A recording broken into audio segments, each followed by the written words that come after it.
مافيات فساد تستعمل القرار العمومي للسطو على العقار العمومي وتفويته بداعي الاستثمار، للتلاعب في مجال الرخص الاقتصادي ورخص التعمير، للتلاعب في مرافق ومواقف وقوف السيارات والدراجات، فيما يتعلق بالصيد البحري، فيما يتعلق بالسياحة، فيما يتعلق بملاعب القرب، فيما يتعلق بالاستثمار.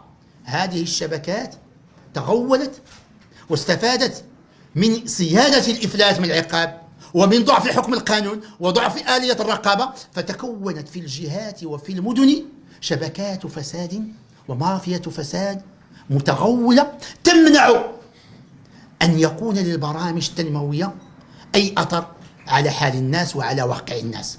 ولذلك رأينا كيف أن هناك مدن وقرى وبوادي ومضاشر لا توجد فيها طرق ولا قناطر ولا مستوصفات ولا قنوات الصرف الصحي وما إلى ذلك، وكل ما يوحي بالحياة الكريمة في المدينة. لماذا؟ لأن هذه النخب استفادت من هذا الواقع.